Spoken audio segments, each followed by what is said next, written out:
Hello. Hello to everyone. Good morning and good afternoon too. Thanks a lot for your attendance. I'm the Knowledge Management and Learning Coordinator of the European initiative Bridge the Gap. Bridge the Gap is a European funded project coordinated by the International and Ibero-American Foundation for Administration and Public Policies, FIAP, in partnership with 3 agencies for development cooperation of the European Union, the Spanish, the Austrian, and the Italian agency.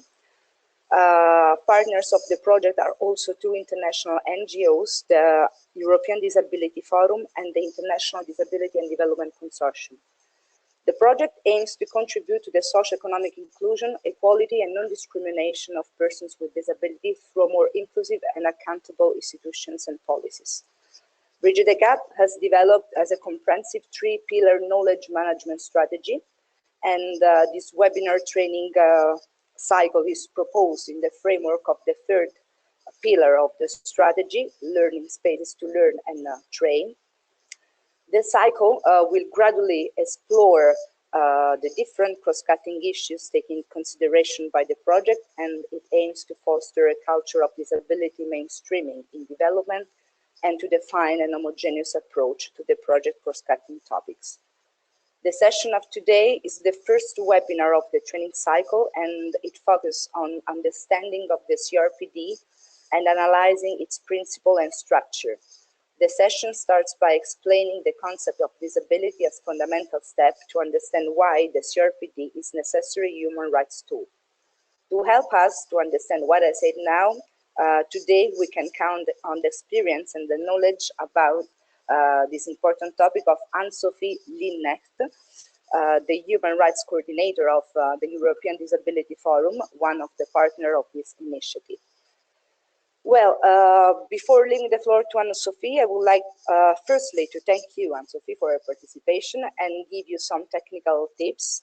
The webinar is live captioned, and you can follow the live captioning through the link you can find in the reminder email you received some hours ago, and you can find also the link in the chat box here. During the session, you can download also the document proposed in support of this webinar, the same that you received also in the reminder email last Friday. Just to give you a quick overview about the webinar, now I will leave the floor to An-Sofie, who will introduce the session. During this phase, you can also make some questions and interact with the session. Then An-Sofie will start with the presentation, and it will last more or less 30-40 minutes. The last part of the session, more or less 30 minutes again, will be dedicated to answer and question, and I will open the debate to the audience. You can text the question in the chat box or just raising your hands, and I will allow you to talk and make the question to our panelists. I think I said everything, so thanks a lot. I leave the floor to An-Sofie, and enjoy the session.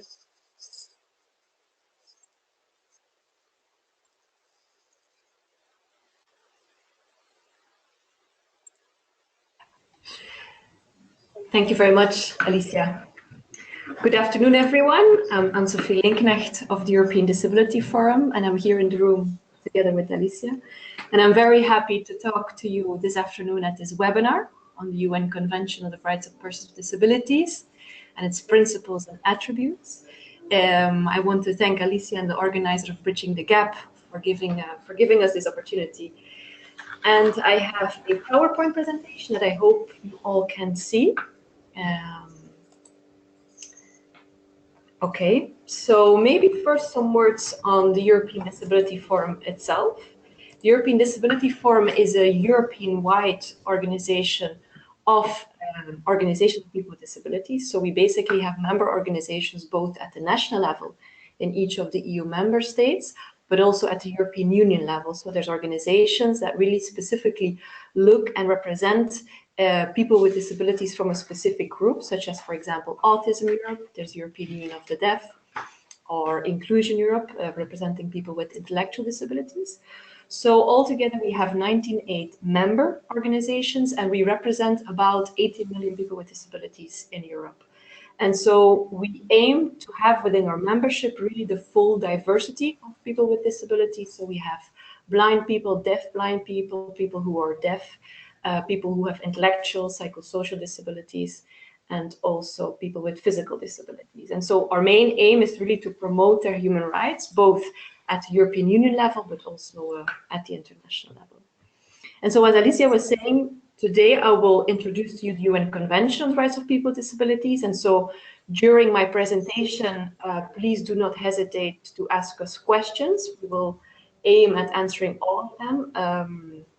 But I will first of all introduce you a bit to the different approaches to disability. So how are people with disabilities seen and what has been the evolution in looking at people with disabilities up until the UN Convention on the Rights of People with Disabilities. Then I will also talk about the purpose of the convention and whom it actually protects. We will look at its general principles. We will also see at who is responsible actually for implementing the convention and what needs to be done by the governments. And we will then also lastly focus on how is it enforced, both at the national and at the international level. And I hope there will be plenty of time left for you to give your comments, to give your questions, and for me to also provide you with some answers. But maybe first of all, as a kind of icebreaker, I wanted to maybe hear some of you and to hear from you how people with disabilities are seen in your country. Can you give me an example of a situation which people with disabilities in your country encounters? If some of you would feel like commenting on this or answering, that would be really great to start this webinar. I don't know, Alicia, if someone is willing to. So thanks a lot, An-Sofie. I don't know if people have some question about this introduction. And so, or someone want to add something, just wait, because I have Ilaria D'Annunzio, but I will give you now the floor to make your question. Now, Ilaria, you can talk. Okay, can you hear me? Yes. Okay. First of all, good afternoon to everyone, and thank you for this opportunity.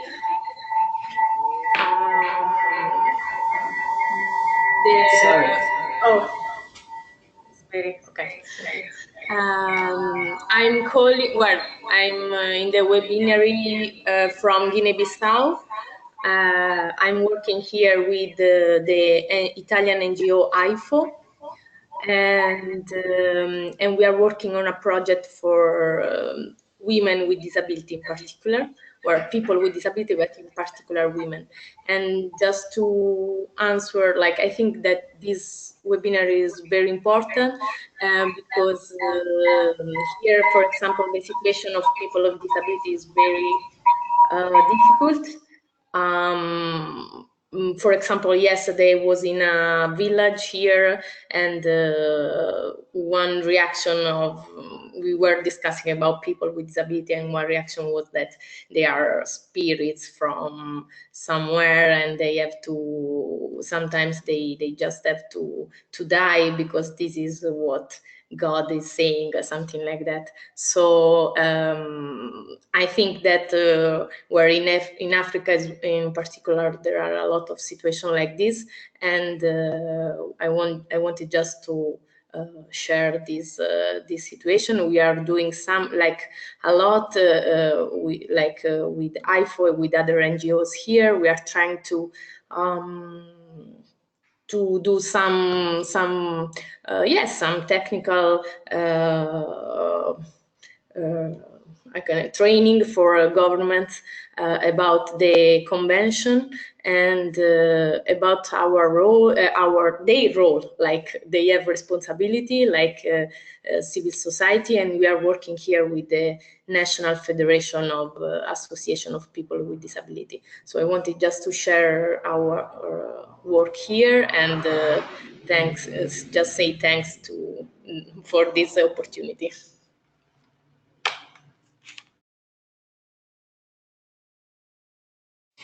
Thank you very much. It was really interesting.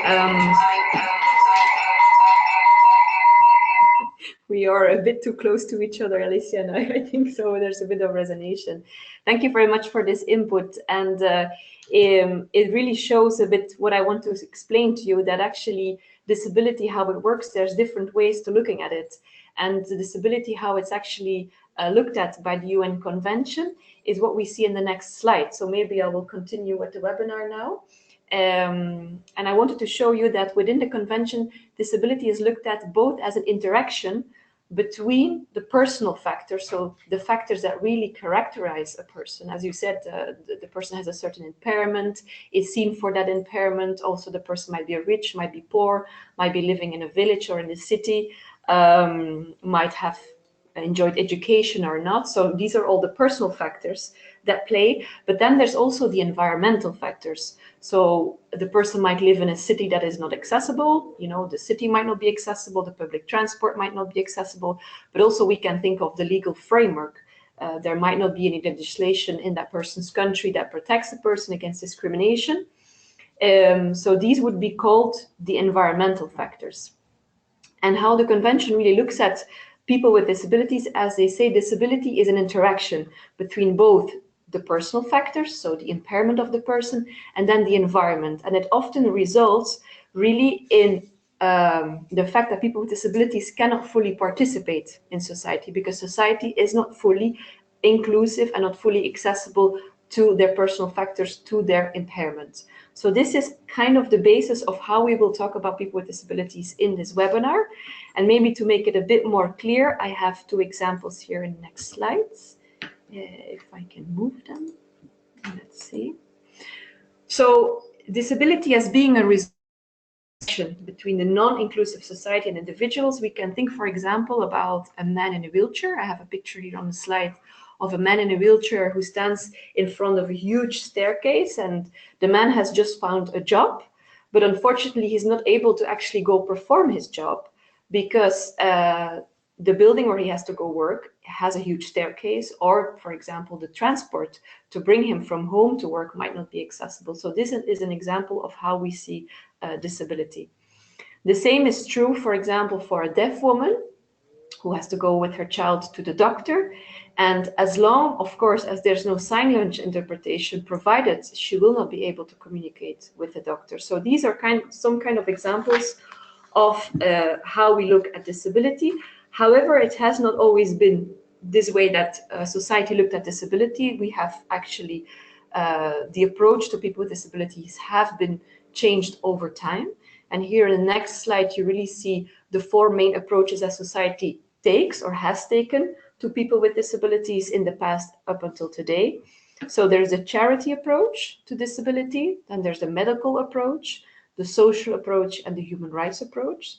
So I will explain all four approaches, but you will see that actually the UN Convention on the Rights of People with Disabilities promotes and enshrines the human rights approach to people with disabilities. So that will be the last one that I will explain. So the first approach is a charity approach, and maybe in a lot of your countries, the charity approach is still the one that is being used. And the charity approach really sees people with disabilities as people living in tragic situations, people that are poor people, people that we need to help, we need to collect money for them, and we really need to support them because they cannot take care of themselves. So this is what we call the charity approach. And they're the most of the ones that are actually responsible for people with disabilities are charity houses or charity foundations. So this is a first approach to people with disabilities. Then another one is the medical approach. The medical approach basically sees people with disabilities as people who are abnormal, people who need to be fixed, people who need to be cured, people who need to receive as much as possible any rehabilitation so that they can become normal and that they can participate in society. So this medical approach, obviously most decisions there are taken by doctors, are taken by the Ministry of Health. They're not taken by people with disabilities themselves because they're mostly seen as passive. They have a passive role as a patient. So this would be the medical approach to disability. However, unfortunately, both this charity and medical approach to people with disabilities has had very negative consequences on the life of people with disabilities. and on the enjoyment of their rights. And so on the next slide, you see just some of the examples and of the consequences of these kind of approaches. We can think, for example, of children with disabilities that are in most countries still going to segregated education. So they go to special schools. They're not able, or they're not enabled actually to go to mainstream schools and to follow education with children without disabilities. So this would be already one consequence. Another consequence is that many people with disabilities are forced to actually live in institutions. As in many countries, maybe also in yours, people with disabilities do not have the option to choose where to live or with whom to live or how to live, as in many countries there's not sufficient support provided to live wherever you want to live. So many people are forced to actually go live in institutions. These kind of approaches obviously have had a great negative impact on the self-esteem of people with disabilities and have really created very negative stereotypes about people with disabilities, saying that people with disabilities are less of a citizen or less of a person, like we saw in the medical and in the charity approach, that you have to take care of them. So it has really led to a lot of stigmatization and also to a lot of disempowerment of the person with disability themselves, because they are not informed about their rights. They also are not able to claim their rights. So in these kind of models also, the state is very absent. And so, and if the state intervenes, it's really more under the auspices of, okay, we're going to do some voluntary work where we're not obliged. This is not a duty, not a legal duty of us to actually support people with disabilities. This is more of a voluntary work. So these are some of the consequences of this charity and this medical approach. Luckily, we have already evolved to some other approaches to look at disability. And for example, the social approach doesn't look at disability anymore from only the personal characteristics. It doesn't say, okay, the disability is a problem of the person itself. It actually says that the disability is a problem of society. The fact that society is organized in a way that doesn't include people with disabilities. People with disabilities face barriers in society, which prevents actually their equal participation. And then we can think of barriers such as environmental barriers. As I already said, inaccessibility of the public environment, inaccessibility of transport, inaccessibility of public services, of schools, of hospitals. We can also think of barriers such as attitudinal barriers, the fact that people with disabilities are seen in a negative way, that they are stigmatized. So all of these barriers, which are created by society in interaction with the person's impairment, prevents the person from actually participating on an equal basis with others, so as anyone else in society. And here the social model really calls upon people with disabilities to be able to participate in public policy making, so that we can ensure that all public services and all public policies are accessible and inclusive for them. And the ones that are responsible here are obviously the state, but then we don't only look at the Ministry of Health, but we look at all ministries. So all ministries have their responsibility to ensure that people with disabilities can fully participate, and society as a whole, every individual in society also has a responsibility on this. So this would be the social model to disability. Then if we look at the next and the last model, next and the last approach to people with disabilities, the one that actually is enshrined with the UN Convention on the Rights of People with Disabilities, it's really the human rights-based approach to people with disabilities. And it looks at people with disabilities as part of human diversity. Because being a human is, of course, part of being within a broad spectrum of different possibilities. Each and every one of us is different. Each and every one of us has different ways of communicating, has different ways of seeing things, of thinking, of also walking. So here people with disabilities are seen as part of humankind. And the human rights approach really sees people with disabilities as part of society, together with people without disabilities. And it says people with disabilities have the same rights and the same obligation just as anyone else in society. And they should, of course, enjoy all the human rights just as anyone else in society, and they should be full rights holders. So they really should be able to make decisions about their own life and to do this at all times.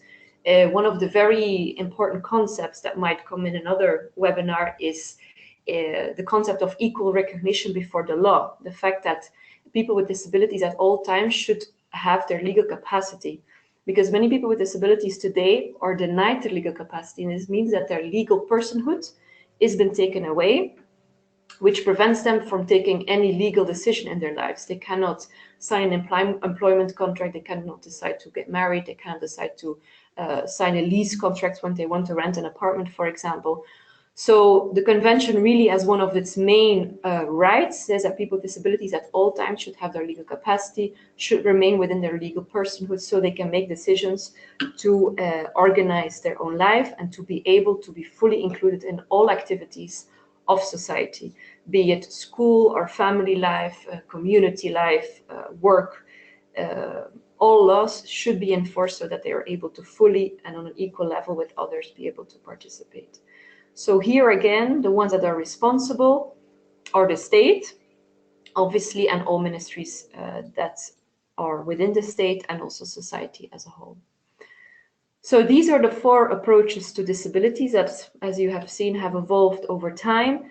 And with the convention, we have really what we call this paradigm shift in attitudes and in approaches to persons with disabilities, because people with disabilities are no longer seen by the convention as objects of charity, of medical treatment, social protection. People with disabilities are really rights holders. They are capable of claiming their own rights, of making decisions about their own lives, based, of course, on free and informed consent, and they should be able to be active citizens within society.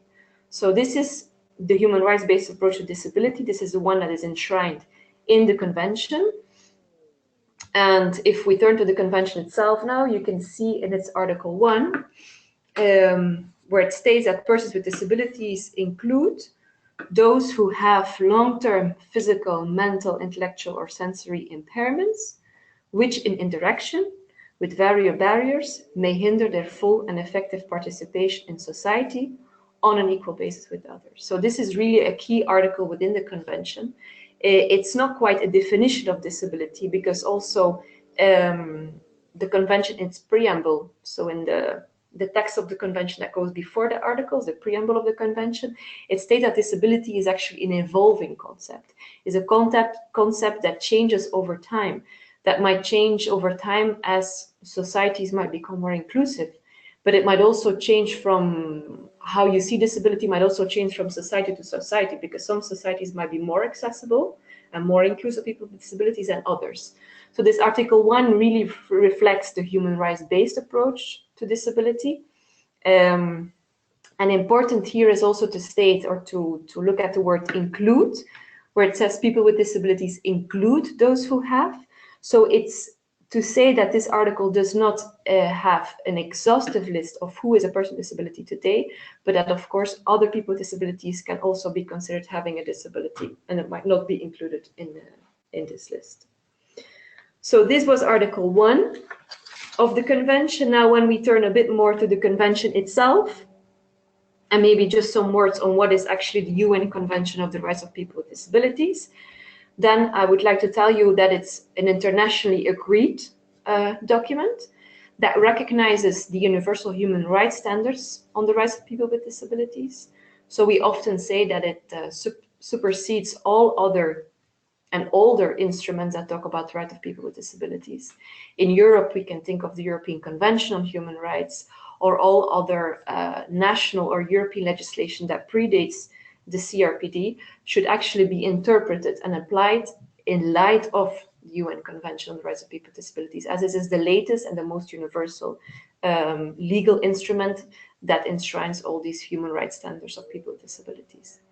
And so it talks about the rights that people with disabilities have. It also looks at what the obligations are for the states to promote and to protect the human rights.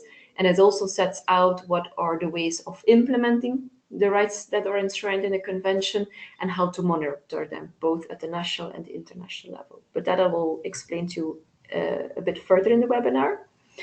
So the UN Convention on the Rights of People with Disabilities was adopted by the United Nations General Assembly in 2006. And it was actually quite a unique process because for the first time in history, not only the state parties of the United Nations were drafting and negotiating on the text of the UN Convention, also organizations of people with disabilities themselves were sitting around a table and were actually, together with the state parties, negotiating and drafting the text, which is a very unique way of working.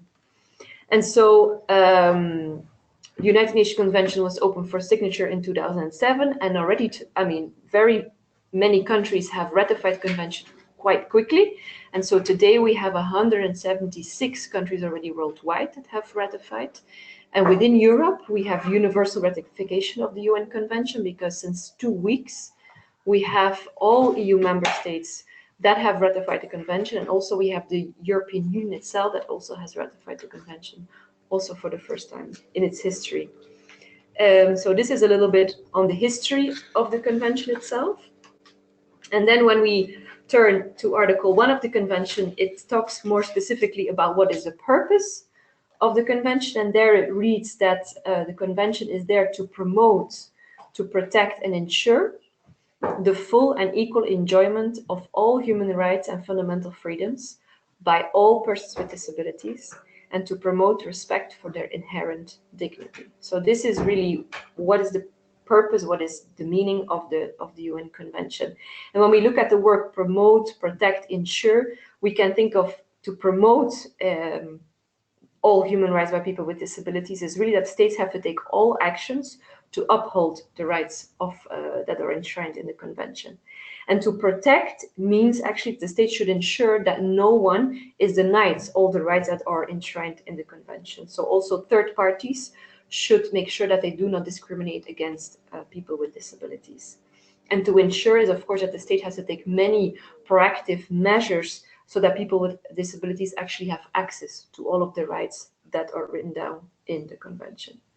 So these are three important words that we could spend another webinar on. But so two other words that I also wanted to highlight is the word enjoyment of all human rights by all people with disabilities, because I want to stress that there's really no hierarchy between the human rights that are written in the convention, and also no hierarchy between certain groups of people with disabilities. It's really that the convention says that all groups of people with disabilities should be able to enjoy all human rights.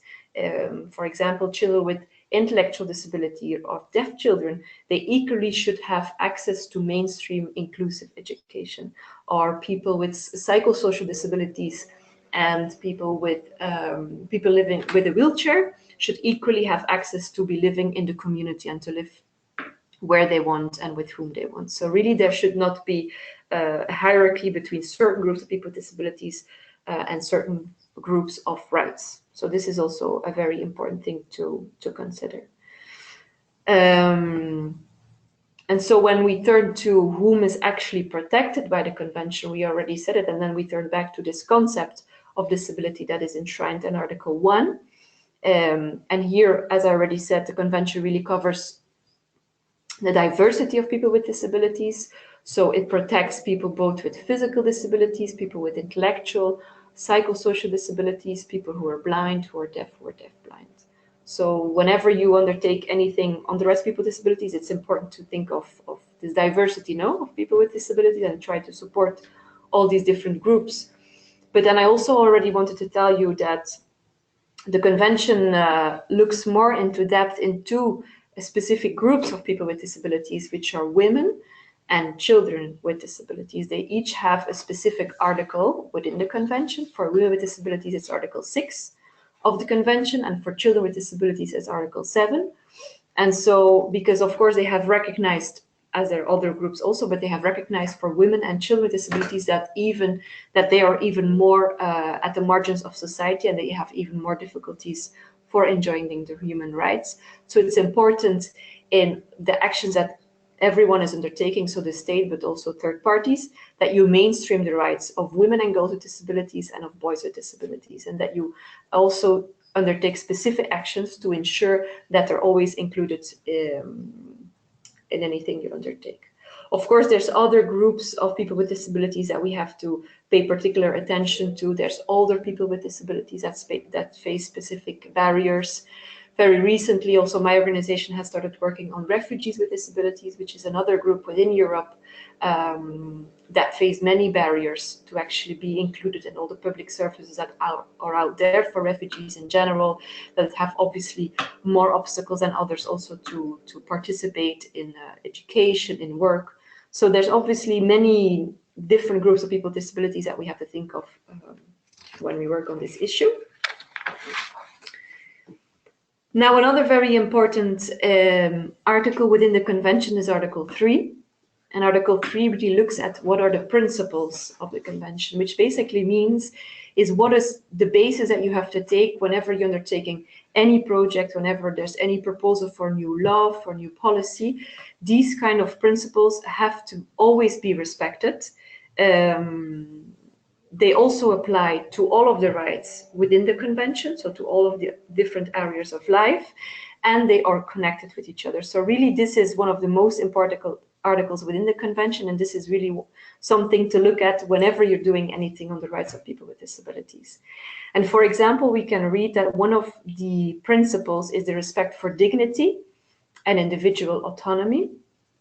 So here, the convention actually means that every person should be able to make decisions for him or for herself. So it talks about self-determination. As I already said, every person with disability should have their legal capacity. They should have the right to decide themselves where they go to work, where they go to school, where they go to live, whom to marry, where they go to the theater, which sports they want to undertake, where they go voting. So this really talks about individual autonomy. Then the next principle talks about non-discrimination, as this is really also one of the cornerstones of the convention. And it basically means that people with disabilities should not be discriminated against in any area of life, whether it be healthcare, also on the right to vote. Many people with disabilities are not able to vote because many people with disabilities are deprived of the legal capacity. So also people with disabilities should not be discriminated against in all areas of life. People with disabilities should be able to participate and be included in society, which is the next principle. So they should not be put in separate or segregated structures, be it institutions or be it segregated schools. People with disabilities should always be supported to be able to be included and participate in all activities of society, just like anyone else. Then the next principle looks at the respect for difference and diversity, and this comes really back to the human rights-based approach to disability and to the diversity that we have within humankind and the respect that we need to have for this. Then another very important principle is the one on accessibility. And accessibility here, we don't only mean the accessibility of the buildings or of transport, we also mean accessibility of information and communication. And there it's important to think of providing information in Braille, for example, for blind people, or in easy to read information for people with intellectual disabilities. Or if we think of deaf people, we'll need to foresee sign language interpretation or captioning as we have it today in this webinar. This is really also one of the cornerstones of the convention. And then I'll just take another one, which is equality between men and women. As I already said, there is obviously Article 6 of the convention that talks about women and girls with disabilities, but also gender equality is a very important component of this convention, as the difference between women with disabilities and women without disabilities is obviously big. I mean, women with disabilities face more barriers to enjoyment of their rights than women without disabilities, but they even face more barriers than men with disabilities. So this is also an important aspect to take into account. So these were the principles, and I really would encourage you to have them next to you, next to your whatever you're undertaking, as are really the ones that should be followed at all times. Then we have another look at who is responsible actually for implementing the convention. And here we have already stated that it's the state. It's basically all ministries that are responsible, not only the Ministry of Health or the Ministry of Social Affairs, but actually all ministries that should take responsibility in implementing these rights. But also the Parliament and the courts play an important role in this.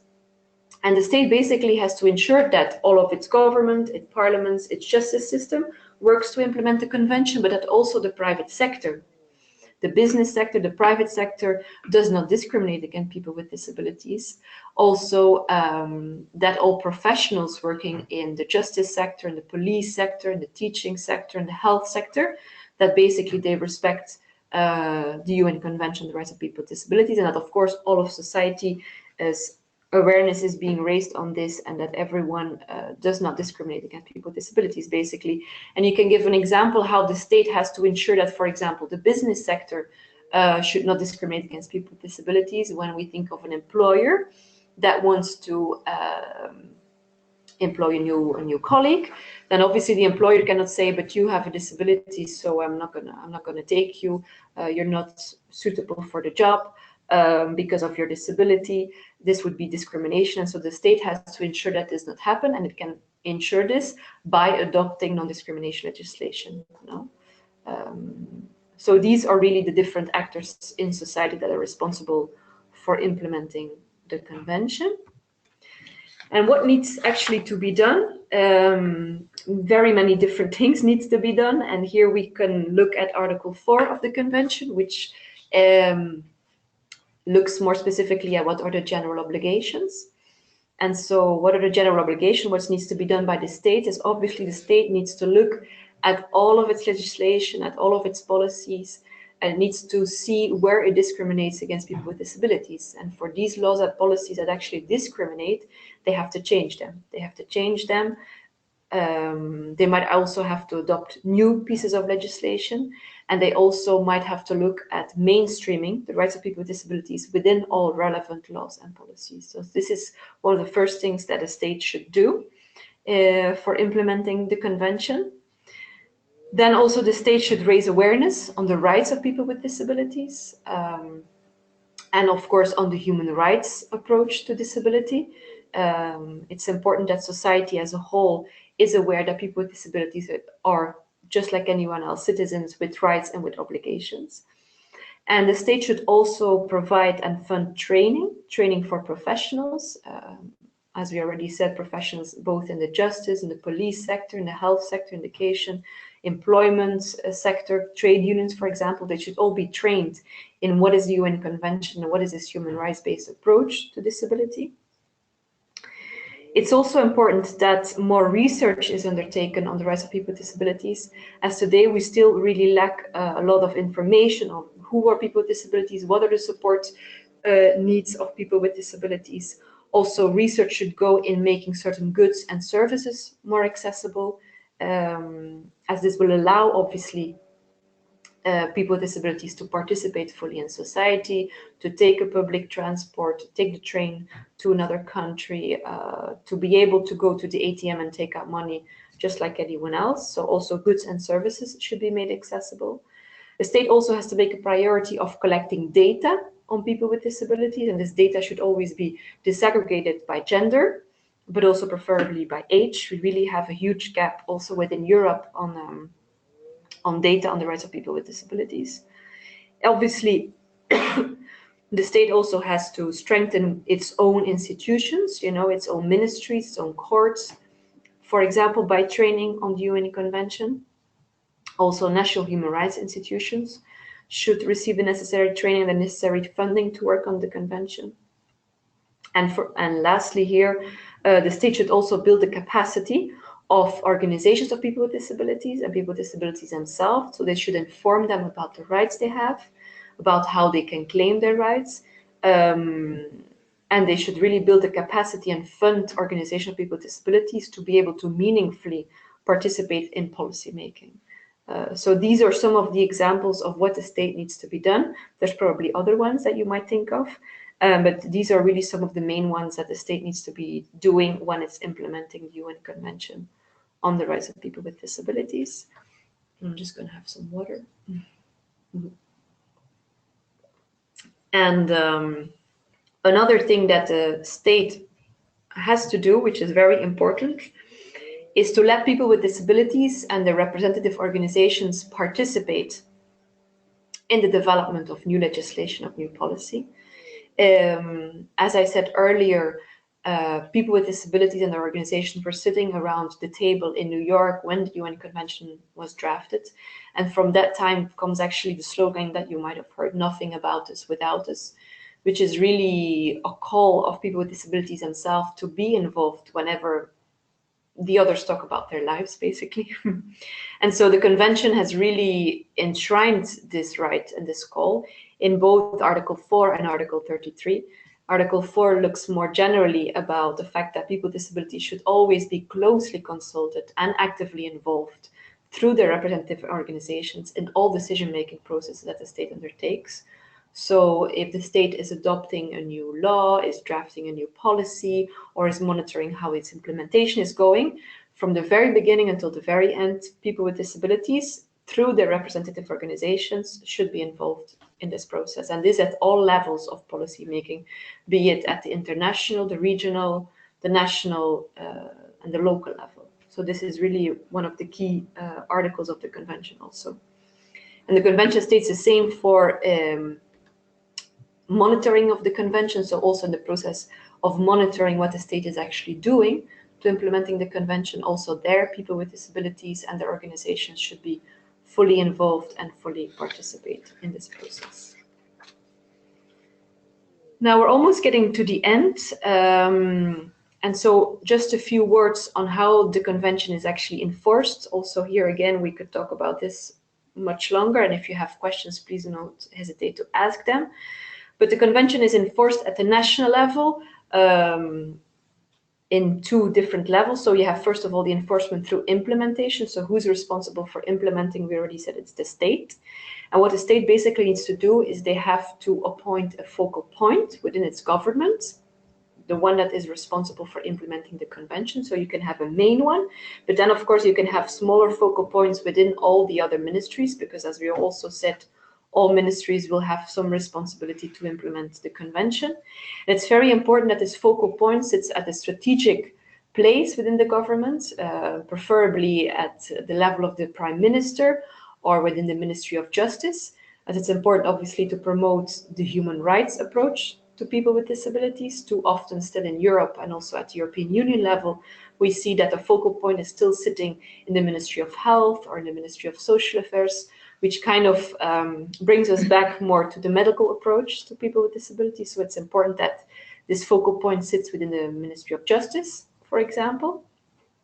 Preferably, the state should also have a coordination mechanism where all the focal points are brought together and their work is coordinated. So this happens at the level of the government.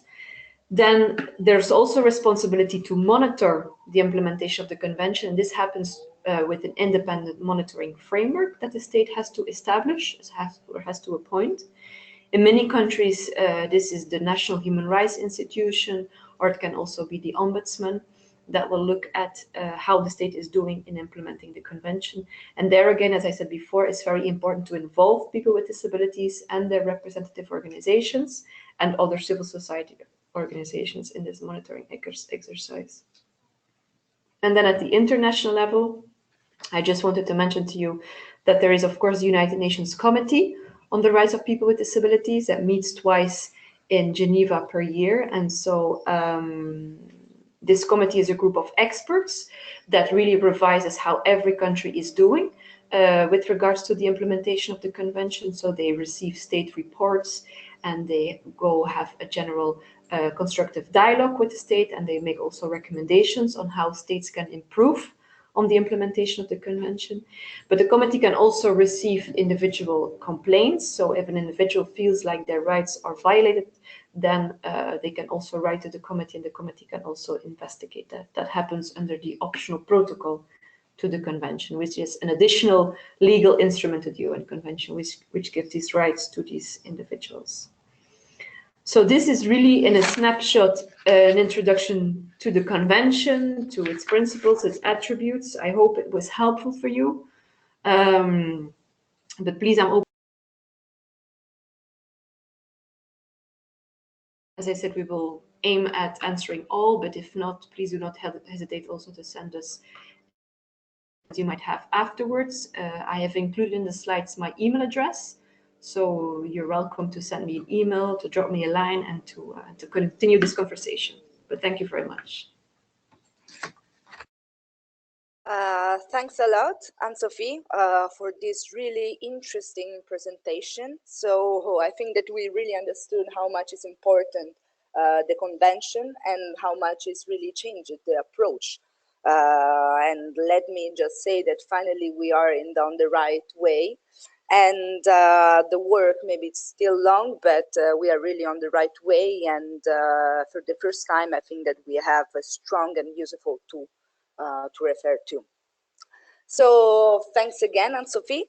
I just would like now to open the answer and question and answer session. We have time enough, so I really would like to have an interactive session. So I would like to give you the floor. So just raising your hands. You can also text the question in the chat box, but just raising your hands and I will allow you to talk. So maybe we can really build an interactive session as well. So just let me check. So please feel free to raise your hand to ask some question to An-Sofie, that we have the opportunity to have a person with this strong experience and expertise too on the CRPD. We have a question from Thomas. Thomas, now I will allow you to talk.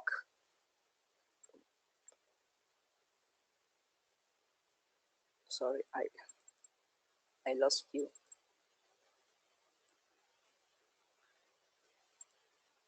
Okay, Thomas, you can talk now. Yeah, my name is Thomas. I'm calling from Uganda. Thanks, Sophie, for the presentation. Are you getting me? Yeah, yes, of course. Yeah, I have two questions.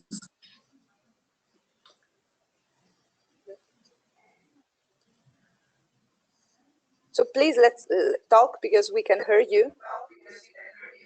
Okay, the first question, I don't know how the CRPD gives an option of increasing the definition of disability. For instance, in Uganda and generally in Africa, we have two other categories of disabilities that we are working with, and these are the albinos and the little persons. Then the second question is, I'm only curious to find out how and the genesis of the Washington group of questions in assessing disability. Thank you. Thanks, Thomas. I don't know if An-Sofie you want to answer directly now or we want to collect some. Okay. Just give the floor to Sylvester Roberts. Now you can talk. Hello? Hello? Yes, we can hear you. Are you getting me? Yes. Okay, I'm Sylvester from Liberia. I work for ADFO in Liberia. Thank you for your presentation. You know, you did a very splendid presentation. I want to applaud you for that. But my question is, am I clear?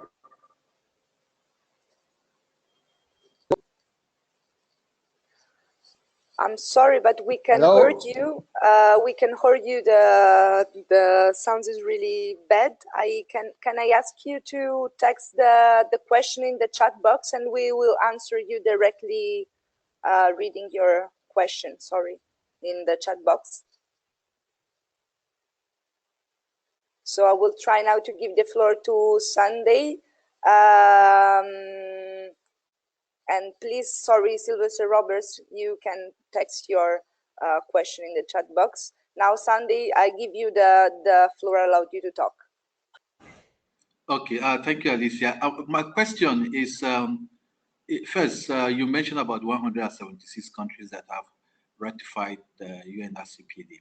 Is there any mechanism for you to be able to determine how many countries have actually met the minimum standard or minimum requirements to say, yes, there is implementation? And I'm asking this question because looking at all that needs to be done in developing countries, say take Nigeria for instance, where I'm calling from, some of these even basic services cannot be even provided to abled persons. And people look at the huge cost of infrastructure in terms of ensuring that the UNRCPD is implemented the way it should be. So any ideas, any suggestions as what you think can be done? Because I see Europe and Africa, we are generational, I mean, thousands of years apart. I wonder when we would ever reach where we can provide buses where disabled people can get onto buses without any problem, where we can provide schools where children with disability can have good education.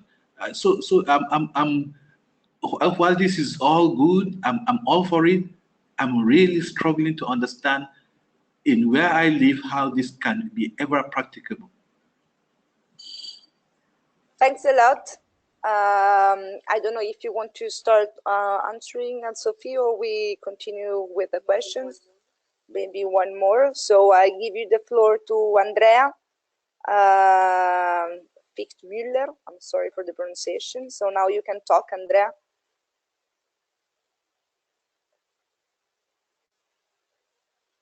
Okay, hello? Now you can talk.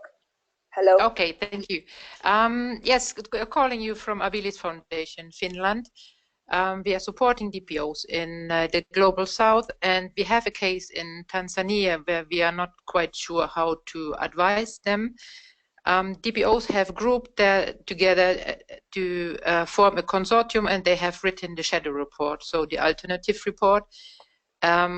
But now no one is going to treat that report because Tanzania has not, so the state of Tanzania has not fulfilled their reporting duties, and we are a bit in trouble how to advise now the DPOs how to go on with their shadow report. Are there any experiences among the listeners or from your side how to go about this case? Thank you. Thank you very much, Andrea. Now we stop just a little bit with the questions, and I give the floor to An-Sofie so she can answer, and then we restart again with a second round of questions. Thanks. Yes, thank you very much for these questions. They're all very interesting, and maybe the first one on people with albinism, I think it's very important to, include this group within the group of people with disabilities, as we've heard through several messages in the last years that people with albinism really face different human rights violations and really are excluded from society. So I think in all the work you undertake on people with disabilities, I would really encourage you to also involve people with albinism. And then on the question on the Washington group of questions, I think it's already a very good step forward in having CRPD compliant collection of data, because there has been several international instruments and international systems that actually had been looking at collecting data, but that was more based on looking at the medical model of people with disabilities, so really only collecting medical information.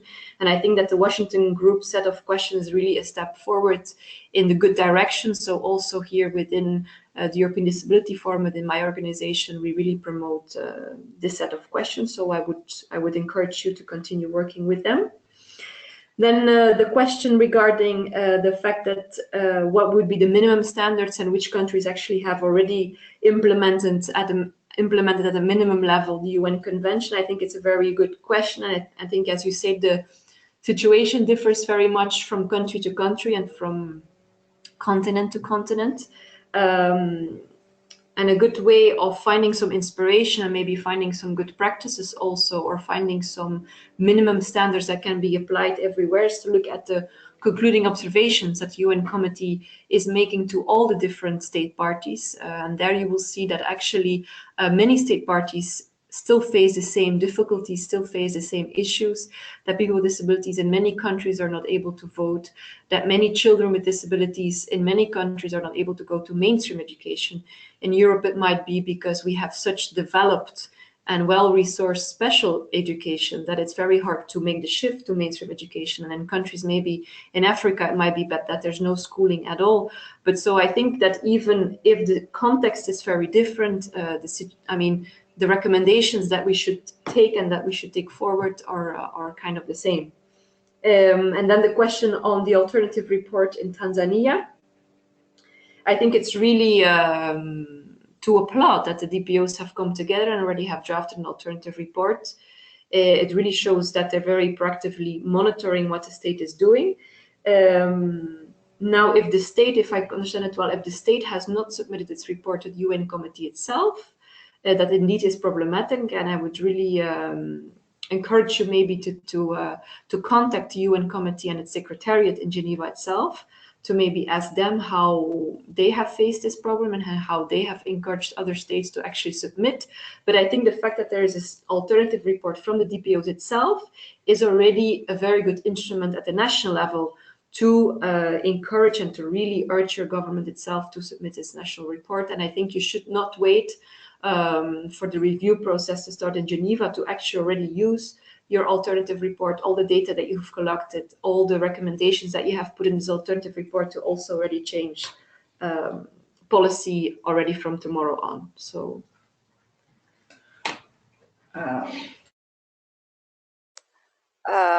Thanks a lot, An-Sofie. Now we have some written questions that I'm going to read. The first one is from Julieta Seven. I'm sorry again for the pronunciation of your names, but I will try to do my best. So Julieta is, she asked, I understood that there are specific mechanisms to monitor the implementation of the convention, but what mechanisms are there to enforce and ensure that states fulfill their responsibility commitments?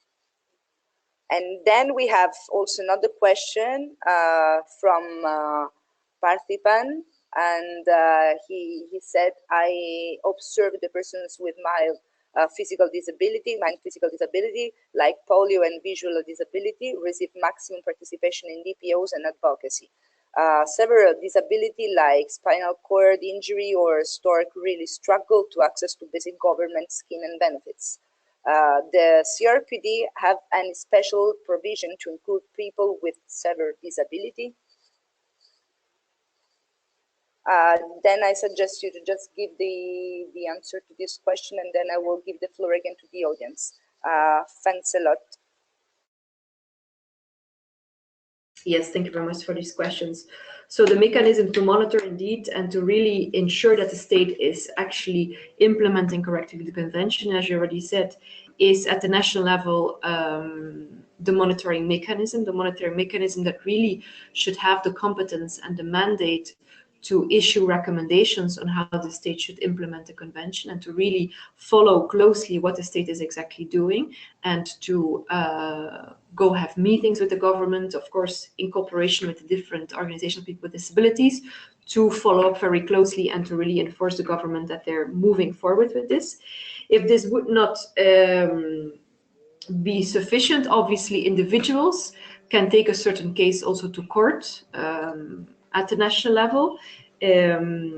We have had in Europe several cases where people with disabilities themselves or their family members have taken cases to court and where they were actually successful. In some countries, the ombudsman or the National Human Rights Institution might actually be able to support you in going to court, because we know it's a very costly and time costly also process. So this could be another way of really enforcing the government to implement the convention. And then if this also does not work, you can always go to the international level, and then I would go to the UN Committee on the Rights of People with Disabilities, both through the process that they do with every country to go through their state reports and to see how the government is doing and to making recommendations on how it can be approved. This is also a way of enforcing the implementation of the convention. And if it has not worked for you at the national level to bring your case to court, then you could also submit an individual complaint to the UN committee itself. This will not be a legally binding decision, but it might also, of course, help your government to, or push you to help your government implement the convention to make sure that they respect your rights. Then if the convention really specifically looks at people who have multiple disabilities and people with high support needs, the convention talks about this group of people in its preamble. It doesn't have a specific article on this, but I can tell you that obviously as we've gone through, the different approaches, and also if you would read the convention very carefully, you can see that really attention needs to be paid and support needs to be given to people who need more support than other people do.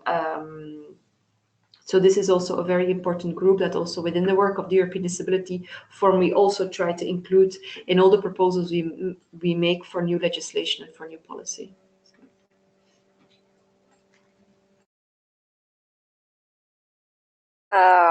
Thanks, An-Sofie. Now I'll give you the floor to Shurderson Subedi. Now you are allowed to talk.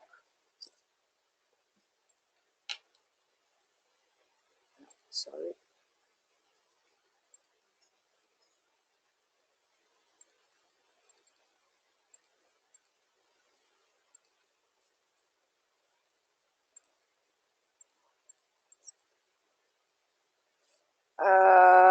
I'm really sorry, Shurderson, but we have some technical problems to allow you to talk. So could you please write the question in the chat box? In the meantime, I will read the answer of the question of Theodore Mauro. And he asks, could you describe how the CRPD works with the UN partner organization like UNICEF, UNESCO, etc.? Do this organization have a CRPD officer, etc.? And also we have another question by Murali. He asks, I'm sorry, no, it's not a question. So I will try to give the floor to Shurderson again. I don't know why it's not allowing me to give you the floor. Okay, I will try to give the floor to Murali. Just try, because you are also an organizer. I'm really sorry for that. Oh, yes, now Shurderson, you are allowed to talk. Hello, finally. Thanks. Okay. Yes. Yeah, thank you, An-Sofie. I feel great presentations, and it is more learning for me. Next week, I'm going to organize one training, especially CRPD TOT, and it is more helpful for me. Very quickly, my questions, because we just submitted, participated the 19th sessions, and CRPD committee sent the concluding recommendation to the Nepal government. In this situation, how did we can work to implement and to push the government to implement RPD recommendation? My first questions. And still Nepal government is not making the like a CRPD monitoring mechanism from the government. They just make a focal point. So we want to push that also, and can you advise me? And then third one is in 2021 Nepal government is going to do the census, so we want to include a broader definition in the census questionnaire in line with Washington group questions and others. And if you have any examples and if you have any advice, I think it is a very limited time in the webinar, but in later you can send email and information for me. It will be so helpful for us to do here. Thank you. Thanks. Now I will give the floor. I will try to give the floor again to Murali. Murali, you are allowed to talk now. Hola. Hi. Okay, thank you very much. I have been associated with this forum since 2012. I am one of the first participants in the Total program. I really want to know whether we will have some follow-up, because we are trying to get updated. Yeah. So your views on that.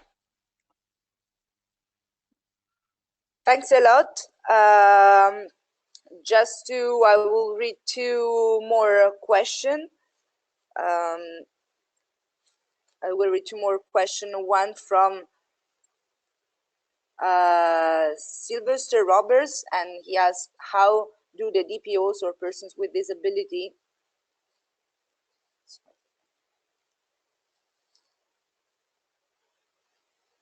how do the DPOs and persons with disability address their issues to the UN if their countries are not signed the optional protocol? Then I have another question from Alzuma, and say, my name is Salah Mountain and I'm a program manager at CBM's country office in Niger. as a part of the sensibilization of persons with disability in the public, we are recording audio interpretation of some articles of the CRPD. Could you give me some advice, for example, the most important articles, the key words related to these articles? Thank you. And just the last question from Silvia Lamy.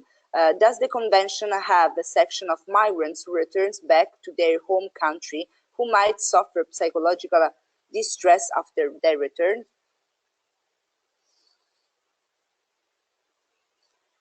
Thanks a lot for this question. Now I will give the floor to An-Sofie again, and then we start with a third session of questions. Thanks.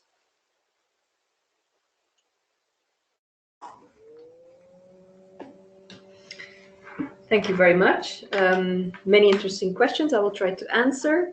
So the first question on how the UN system itself works and how the different UN agencies work together with, I guess, the UN Committee on the Rights of People with Disabilities.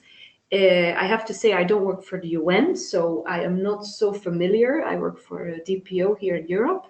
But I know that, of course, all the different agencies such as UNICEF and UNESCO obviously also have to look at the UN Convention, and they have to implement the Convention also within their work.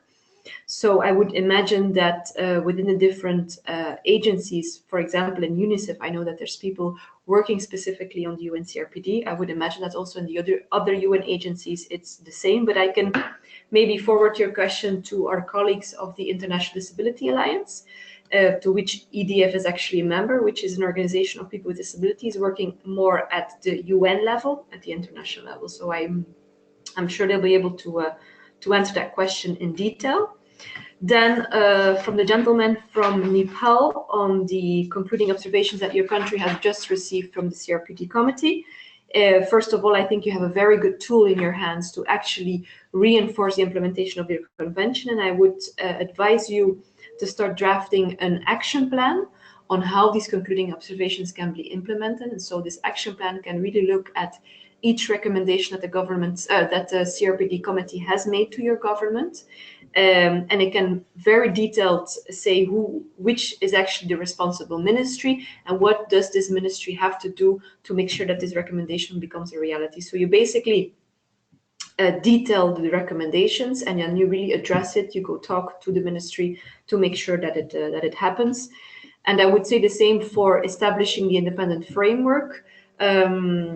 I don't know if you knew about the possibility or if it has been included within the recommendations that the CRPD committee made to your government, which we call urgent follow-up recommendations. These are recommendations to which the government has to reply within 1 year after the concluding observations were published. I think asking for the establishment of an independent framework is really some kind of recommendation that should be in this urgent follow-up recommendation. So this might be something for the future to think about, to also push your government to really move forward quickly. As you said rightly, this is a very important thing to have in your country, which is this independent framework that will monitor what your government is doing. Then on the Washington Group set of questions and the census, I'm happy to send you a document. It's true that unfortunately we don't have the time in this webinar to go into much detail. Also, the question that was on the Total program, I think it's the program that you referred to of the International Disability Alliance. So again, I was not directly involved. I know it exists and I know it's a great program, but I wasn't directly involved. So I can put you in contact with my colleagues at IDA to make sure that they can answer you on what is the follow-up on this. Then there was a question to whether, if your country has not ratified the optional protocol, what are the different mechanisms you have to write to or to actually be in contact with the UN mechanism. Well, there's several ones. I mean, the first one, as we already mentioned, is the fact that obviously your state will have to report to the CRPD committee on the actions it has taken to implement the convention, so which we call the review process. So obviously, as DPOs, you have the opportunity to be really involved in this review process, to draft your own alternative reports, saying what is the situation in your country on the rights of people with disabilities, and then to actively participate also to meet the CRPD committee if you have the chance, and to have really strong concluding observations with recommendations that can take the implementation of the convention forward in your country. However, the UN also has different other kind of human rights mechanisms. There's the Human Rights Council, which is a body also of the United Nations, which more looks at different states that have to report on what's the human rights situation overall of their country. They have to report this to other state parties of the UN. But I also know that their DPOs can provide input. So it's also another important UN mechanism. Of course, there's also the Special Rapporteur on the rights of people with disabilities, Ms. Catalina de Vandas, which can also receive any concerns you have, any questions you have. She's, for example, currently drafting a report on access to health and the right to health for people with disabilities. She has put out a questionnaire online where you can answer how is the situation with regards to health for people with disabilities. So this is also an important venue or an important mechanism to contribute to. Then there was a question on audio description of the CRPD and audio interpretation.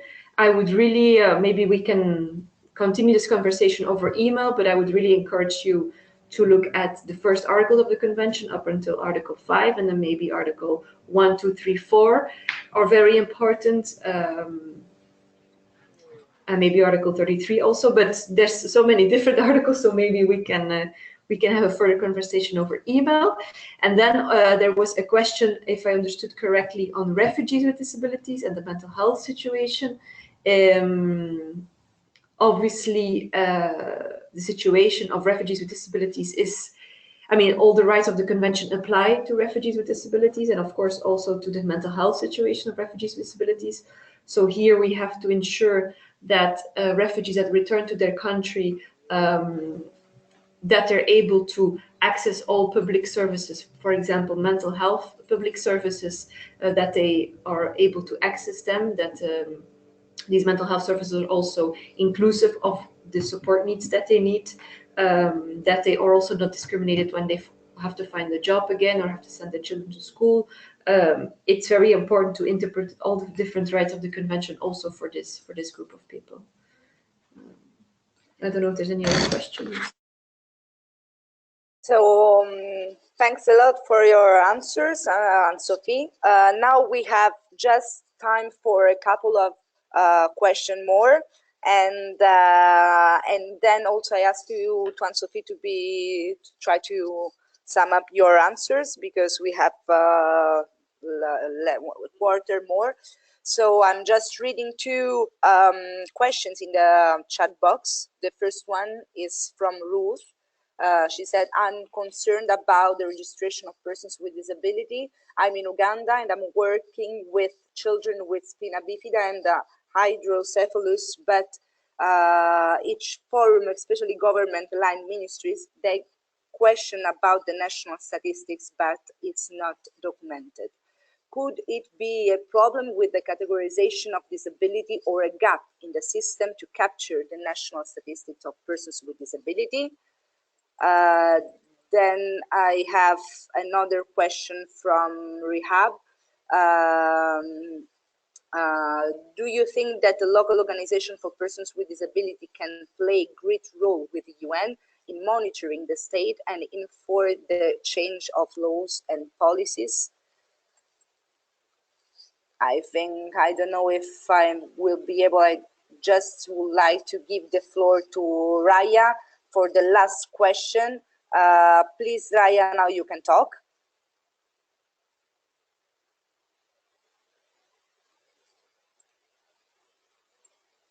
Hello? Okay, no, I can hear you, Raya, but I see that you written your answer, your question, so I'm not sorry, you have some just problem with the connection, and so no question. And if you have any other question for An-Sofie, just please raise your hands or try to text it on the chat box or raising your hand. If not, I give you the floor to An-Sofie for the last answer. Thank you so much. So indeed, the first question on children with spina bifida, it's very problematic if these children are not captured in a data collection, because as you say, if they're not captured in a data collection, they will not be able, I mean, they will probably not be recognized as people with disabilities in your country, and so they will not be able to claim the necessary support services that they need to live. And so I would really recommend you to go to your government and to talk about the situation of this group of people with disabilities, and to make sure that in the next census, in the next data collection efforts, that this group of people with disabilities can be included. So I would really encourage you to do that. And then the question on local DPOs, there's very valuable information, expertise, of course, that local DPOs have, as they're really close to people with disabilities and to the difficulties if they live every day. So I would encourage you to get in contact with other DPOs in your country. Maybe there is a national DPO, an organization that brings together different local DPOs, different groups of people with disabilities. I think it's always important to join forces, to work together, preferably at the national level, because then it would also be easier for you to speak with one voice towards your government, to make your claims stronger towards your government. And it might also be easier to actually interact with the international level, as for example, the UN Committee on the Rights of People with Disabilities. If you can all come together and you can call on the same issues, you might also have very strong recommendations coming out of the review process when your country is being reviewed, for example. So that would be my answers.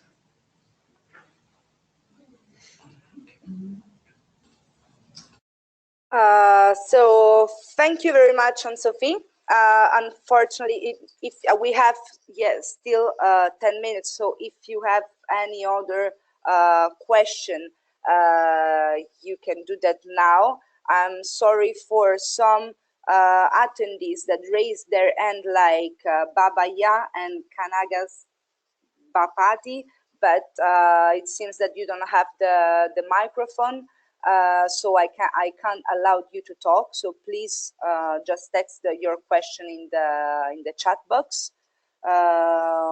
Yes, now I can see the Babaya microphone. So I give you the floor for the really last question.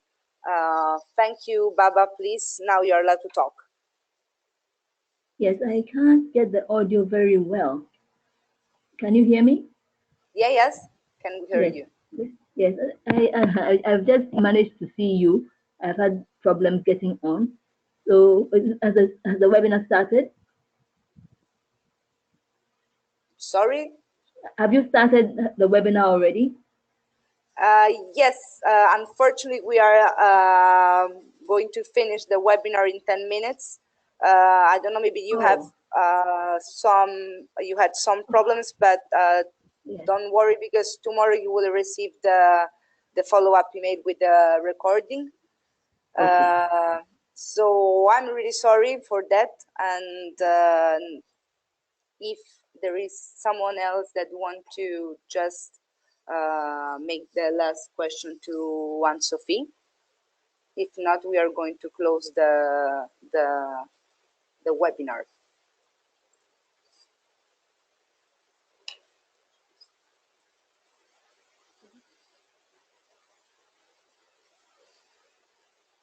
Okay. I'm sorry, I can see that you have a lot of hands raised. We'll try to give the floor now to Sylvia. Sylvia, you are allowed to talk. Yes, good afternoon.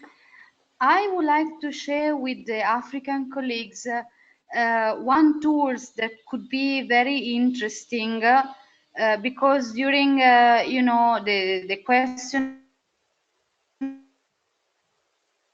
the problem of IDP person with disability, this tool is the draft protocol to the African chapter on humans and people's rights on the rights of persons with disability in Africa. That, for example, in his Article 6 is talking about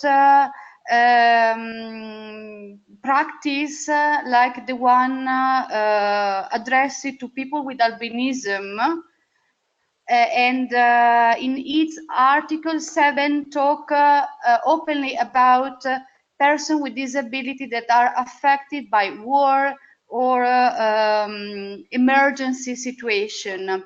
So in my opinion, for the organizations that are working in an African context, also the protocol could be a very interesting tool. Still is a draft, but it seems that in few weeks will become official.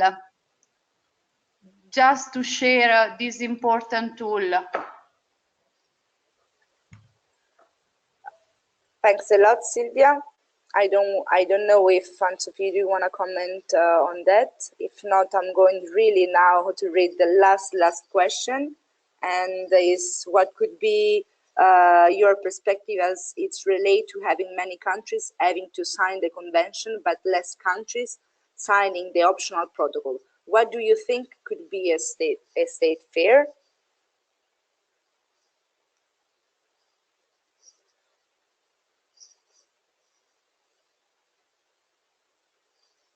That's it. So now, An-Sofie, I give you the floor to answer to the last question. Yes, that's a very good question. And I actually have the same question here in Europe because all of the European member states and the European Union itself have ratified the UN Convention, but many of them still have not ratified the optional protocol, and also the European Union has not ratified it. So I'm not necessarily sure about what would be the fear of the state, maybe rather than fearing the fact that another international body might actually condemn them or say, okay, you have done something wrong, you violated the rights of this and this individual, which is actually what the optional protocol allows individuals to bring individual complaints to the CRPD committee and for the CRPD committee to take this decision. So I know that, for example, at the European Union level, it's also a matter of legal uncertainty because for the European Union level, obviously, they're not sure about all the different remedies at the national level, but also at the European Union level that have to be exhausted before an individual within the European Union could go to the CRPD committee. So I think that's really a complex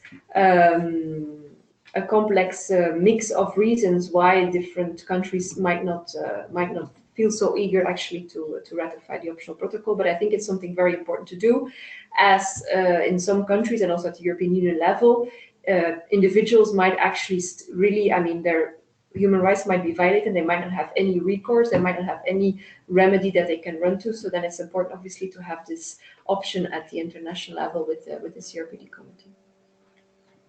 Thank you.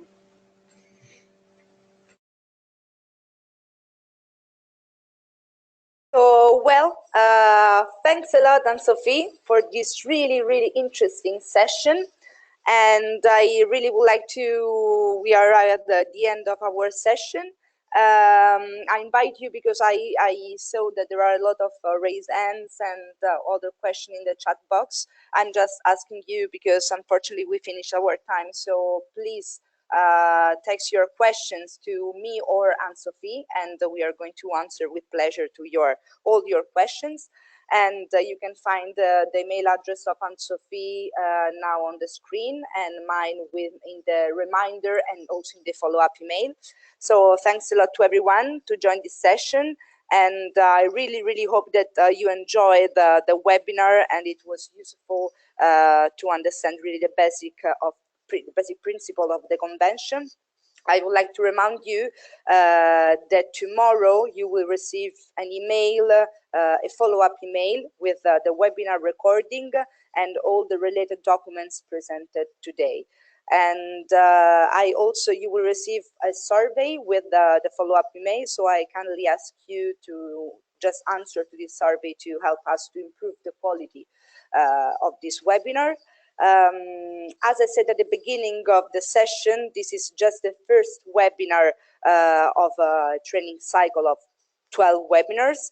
The second one will be about the SDGs and their explicit reference to disability, and it will be foreseen the last week of April, the week of the 23rd, but we will come back to you with a definite date as soon as possible, and also with the registration link.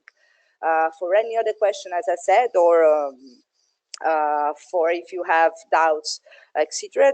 Please don't hesitate to contact me. And in that case, for the specific question on this session, send an email to An-Sofie. And well, thank you to everybody. I hope to see you also during the next session. Thanks again to An-Sofie. Bye. Enjoy the rest of the day.